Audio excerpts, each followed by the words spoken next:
உங்களின் வாழ்த்தாக எங்களின் சேனலை சப்ஸ்கிரைப் செய்யுங்கள். நன்றி. வழிபாட்டுல 4-5 வகை இருக்கு.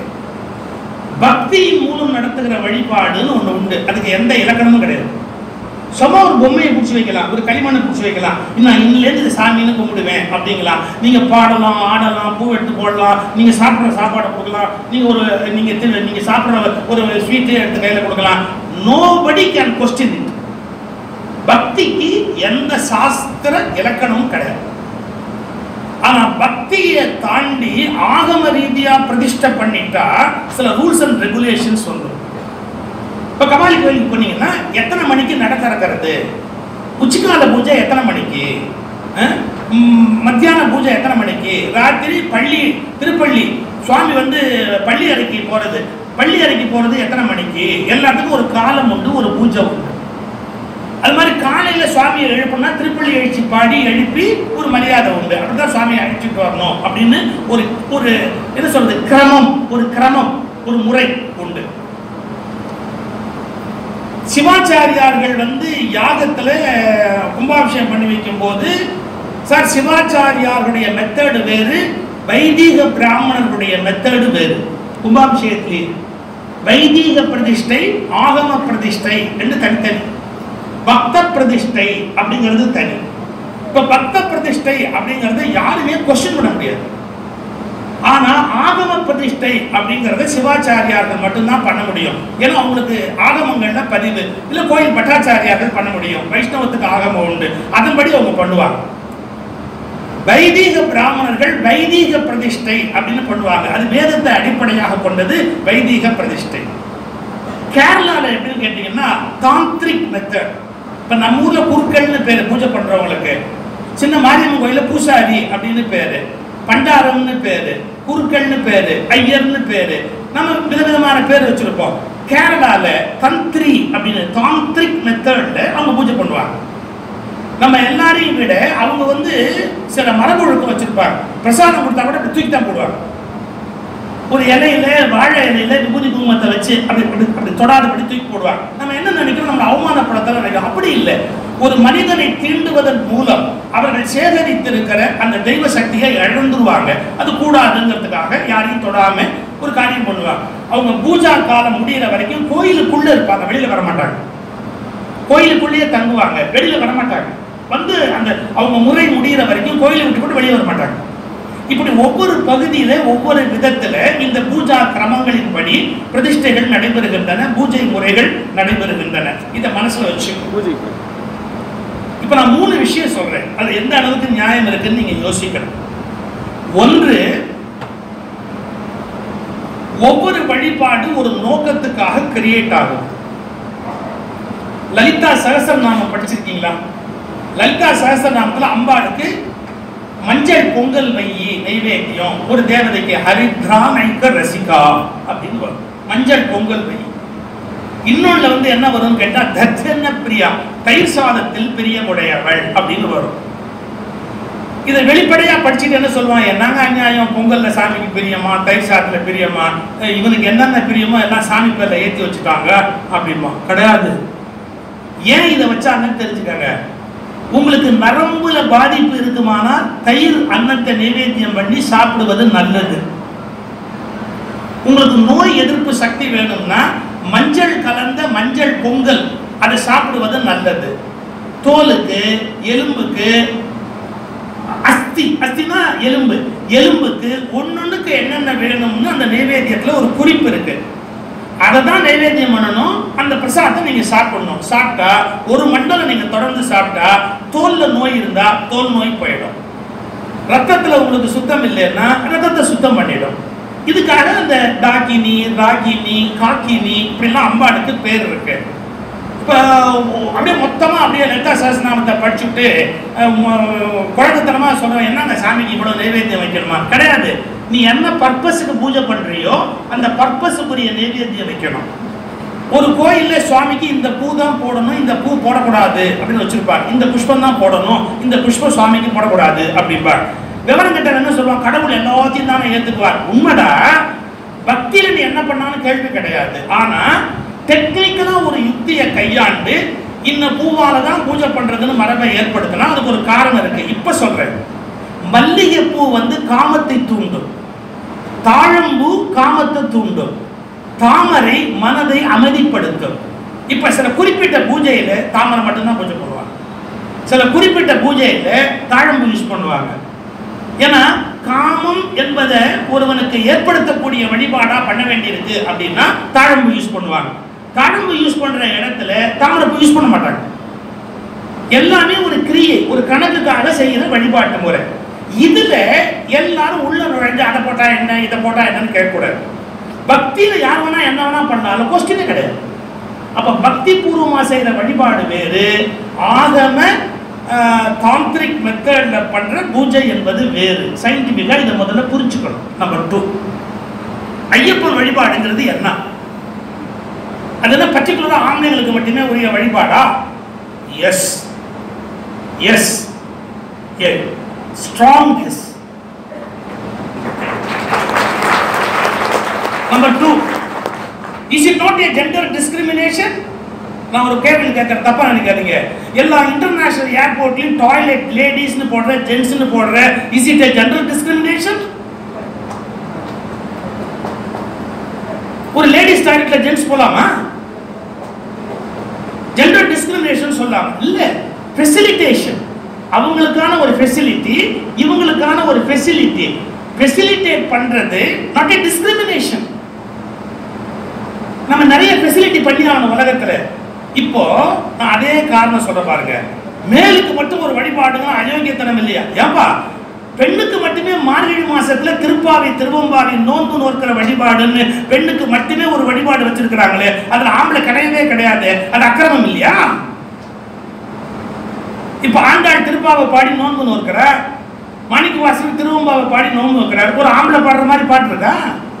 உன்னை கல்யாணம் பண்ணிக்கணும், எம் கொங்கை நின் நண்பர் அல்லார் தோள் சேர இருக்க. இது ஆம்பளைக்கு எப்படி பொருந்தும்? எம் கொங்கை நின் அன்பர் அல்லார் தோள் சேர இருக்க. பெண்கள் நோன்பு நோற்று பாடுற பாடல் எழுதி கொடுத்தவர் மாணிக்க வாசகர், பெண்ணாக பாவித்துக் கொண்டு எழுதுறார், ஆண்டாளும் பாடுறார். ரைட். இப்போ அந்த பாவை நோன்பு என்பது, நல்ல கவனிங்க, பாவை நோன்பு என்பது கார்த்திகை மார்கழியில் பெண்களுக்கு வடிவமைக்கப்பட்ட நோன்பு. அப்படி பெண்மைக்கு தனியா ஒரு நோன்பு கொடுத்த மாதிரி கார்த்திகை மார்கழியில் ஆணுக்கு தனியாக கொடுத்த நோன்பு ஐயப்பனுடைய நோன்பு. This is for ladies, this is for gents. ஏன் கொடுத்தாங்க? மார்கழி மாசம் காலையில் எழுந்து வாசல்ல கோலம் போட்டு சாணி வச்சு பூ வச்சு அந்த கோயிலில் போய் செய்ய வேண்டிய முறைகள் படி பூஜையை செய்து கோயிலில் போய் வேண்டி ஒரு பெண் நோன்பு நோற்பதற்குரிய வழிபாட்டு முறையை பெண்ணுக்கு ஒதுக்கி இருக்காங்க. ஆனா கல்லும் முள்ளும் காலுக்கு மெத்தேன்னு கடினமா அந்த தோல்ல எரும மாட்டுத்தனம் வர்ற மாதிரி மலை மேல ஏறி படுத்து எந்திரிச்சு பனி குளிரெல்லாம் தாங்கி மேல போற வேலையை ஆணு கொடுத்துருக்குறாங்க. இது ஏன் கொடுத்தாங்கிறதே பல பேருக்கு தெரியல சார். நான் சில விஷயங்கள் பேசக்கூடாதுன்னு ரொம்ப காலம் மௌனமா இருந்தேன். ஆனா உண்மைகளை சொல்லாம போனா தெரியாம போயிடுது. ஒரு இல்லறத்தில் இருக்கிறவன், very sorry to say this, ஏன்னா நான் வந்து உண்மையை உடைக்கணுங்கிறதுக்காக சொல்றேன். ஒரு இல்லறத்தில் இருக்கிறவன் 360 நாளும் தாம்பத்தியத்தில் ஈடுபட்டால் அவனது சுக்கிலம் நாசமாகும். தொடர்ந்து இல்லற இன்பத்தை துய்த்துக் கொண்டே இருந்தால் சந்ததி அபிவிருத்தி வராது, நல்ல சந்ததி பிறக்காது. அப்போ ஒரு பீரியடு அவனை நிறுத்தணும், அவன் சுக்கிலம் வெளியேறக்கூடாது, அவனை நிறுத்தணும். 48 நாள் என்பது ஒரு மண்டலம். 48 நாள் ஒரு மனிதனுக்கு பிரம்மச்சரியத்தை ஏற்படுத்தினால் சுக்கிலம் ஸ்கலிதமாகாமல் இருக்கும் என்று சொன்னால் அவனது வீரியம் சுத்தமடையும், அவன் மூலம் நல்ல சந்தானம் உலகத்துக்கு தோன்றும்.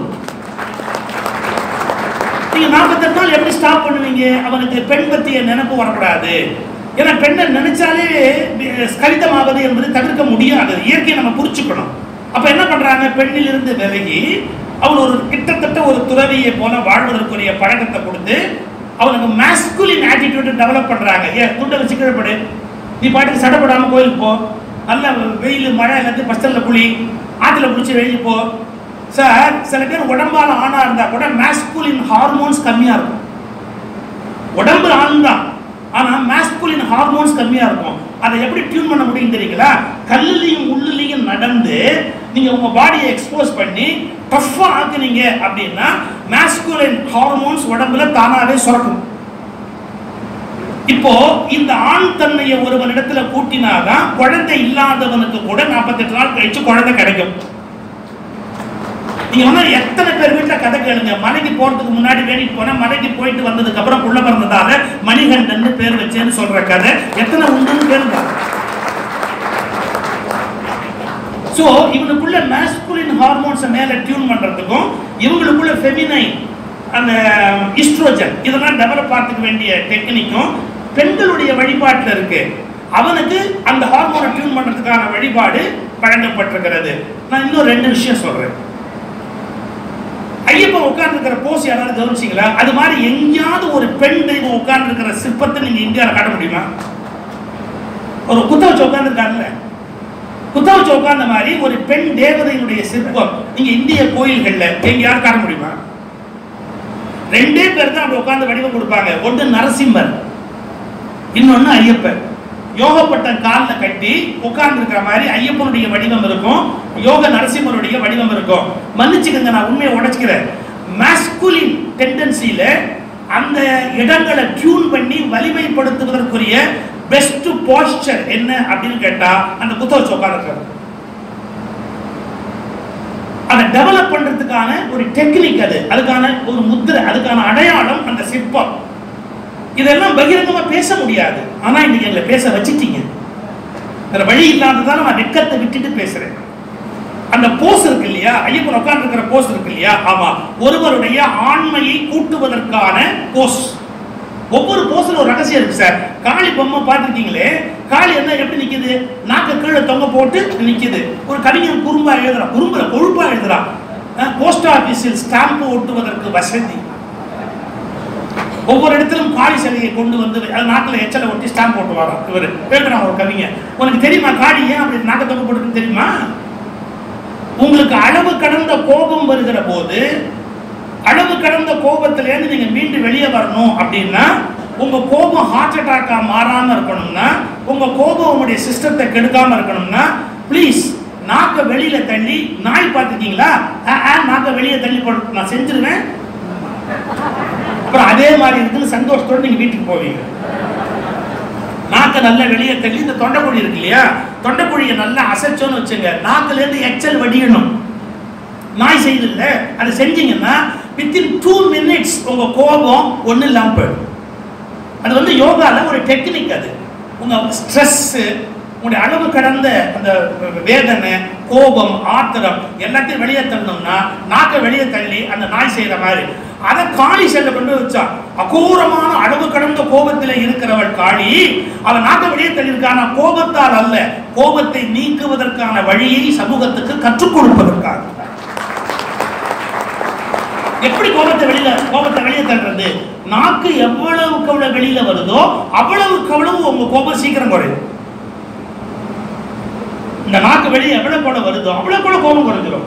கோபம் ஸ்டோர் ஆகிற இடம் எதுனா இந்த இடம் தான். கோபப்படும் போது பேசும்போது பாருங்க, இந்த இடம் புடைச்சிக்கும். அப்படியே இங்கதான் அந்த ஸ்ட்ரெஸ் வந்து உட்காரும்.